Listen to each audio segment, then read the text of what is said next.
I'm excited to be in conversation with the Huis Marseille Museum for Photography in Amsterdam.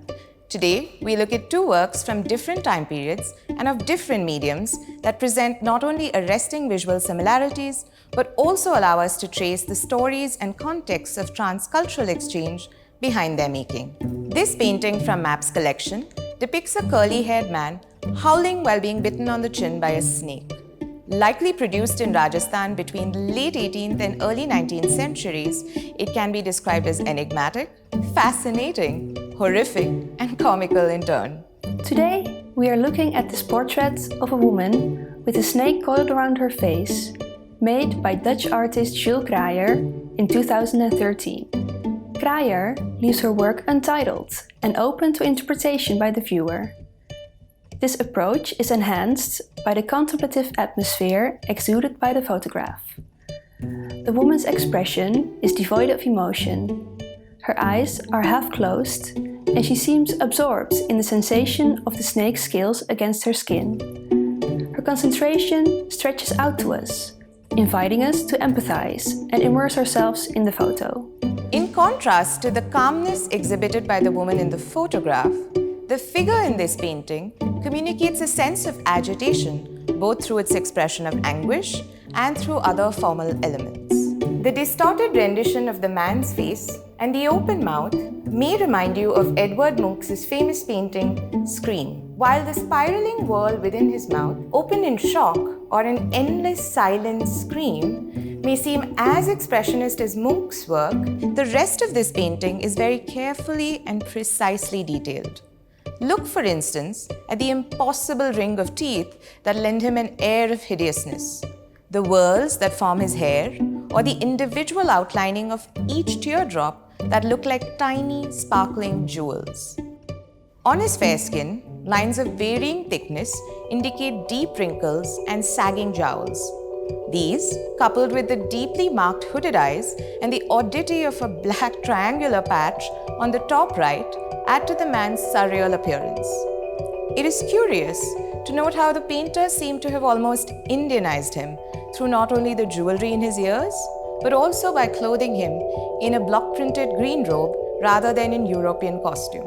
Unlike the outfit in the miniature, which points to a specific place and time, Kraijer chooses to show her model in a black shirt that blends with its surroundings. The blacked-out background cuts her off from all context, suggesting a resemblance to old portraiture.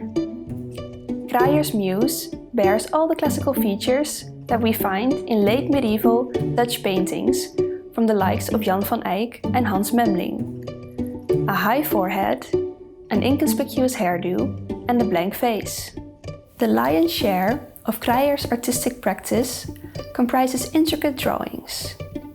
She has stated that it was only once she had found someone with features similar to the females in her drawings that she truly took on photography in her practice. This portrait is rooted in these early stages of Kraijer exploring new media. Without reference to a particular place or decade, the images take on a dreamlike quality.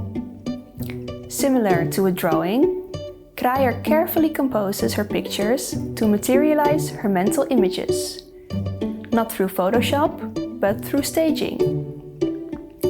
It always starts with a powerful image stuck in my head that I want to get out there, says the artist. This portrait stems from a body of work that showcases several other creatures: scorpions, lizards, and ladybugs.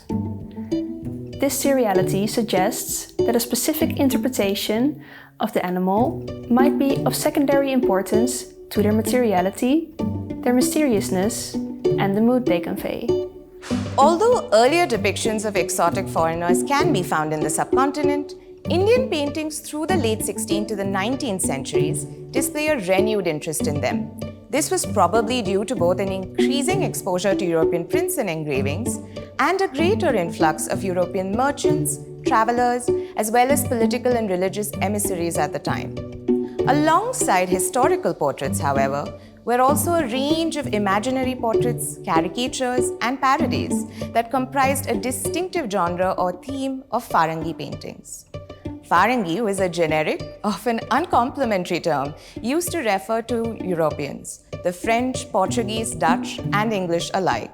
And a particular subset of the Farangi theme were humorous and satirical observations of the other, in which bizarre characters appear as stock stereotypes, including this curly-haired man being bitten by a snake. Although the origins of this trope remain unknown, one may speculate that perhaps it was inspired by moralistic, allegorical European paintings and prints that depicted children being bitten by animals. Whereas the relationship between human and snake is undeniably antagonistic in the miniature, it is much more ambiguous here. Based on Kraijer's interest in classical myths, some authors have suggested that we are looking at a metamorphosis, a transformation of human into snake. But in that case, one might expect expressions of shock. Perhaps we could see this more as a balancing act. After all, who is dominating whom? Who is the main subject? Perhaps this dynamic continuously shifted in the mere 15 minutes Kraijer had at her disposal to create this shot. As Shilpa has mentioned, intercultural exchange is often reflected in art. Juul Kraijer lived in India for longer periods of time and has made several exhibitions there. She mentions India as a major influence on both the form and the content of her work. In the last few years, snakes are a recurring motif in Kraijer's oeuvre. Though some have suggested that this predilection can be traced to encounters with the animal in India, the artist has not confirmed this connection. She has mentioned that she likes how its widespread and varied iconography appeals to the imagination. The snake is a symbol of healing powers, good and evil, temptation, transformation, and regeneration. And in many cultures, the animal is involved in the creation of the cosmos.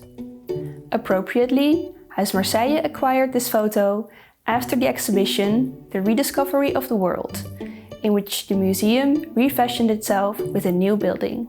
At first glance, these two artworks appear visually similar, but on closer inspection, they seem very different in mood, style, and tone. Scratch beneath the surface, and there are still deeper connections to find.